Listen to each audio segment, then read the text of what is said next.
कैसन बड़ू हो? अरे तू मुंह बना के काहे बैठल बड़ू? ई रोले जैसन चेहरा तोहरा अच्छा नहीं लगत।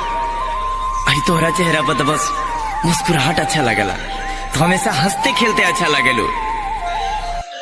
अरे यार हंस दे त। सागर, शायद किस्मत में अब जिंदगी भर रोए के लिखल बा। अरे रोवत काहे बड़ू? का माई बाबूजी कुछ कहले हैं? बताओ, कोई डटला का?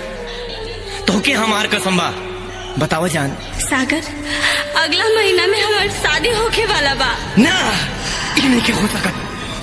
कहता के झूठ हो, कहता के तू झूठ बोल दड़ू। तू इतना बेवफा नहीं हो सकत।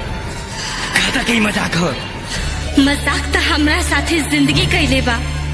तो हर साथ छोड़ी कि माई बाबूजी से रिश्ता तोड़ी। अच्छा वाह रे नारी, तुमने ऐसी तीर मारी कि दे गई इश्क की बीमारी। अरे भगवान का खाली तोहन लोग के ही हक दिल बने दिल तोड़े के।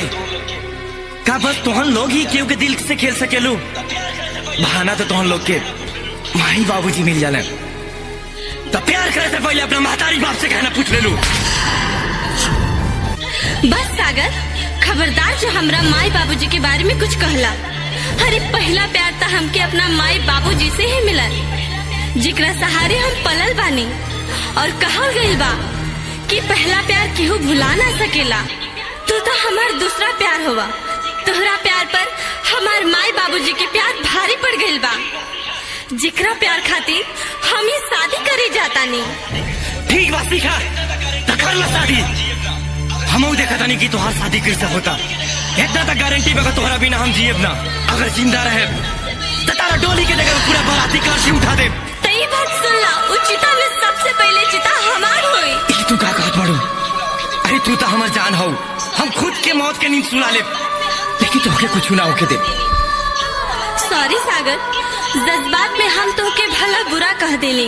हम समझ सकेनी कि तुहार सीना में आज आग लागल बा, लेकिन वो आग में हमार भी तो दिल जल रहल बा।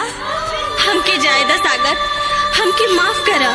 जिंदगी रही तो फिर मुलाकात हुई। लेकिन उससे पहले ये सुन के तो जा।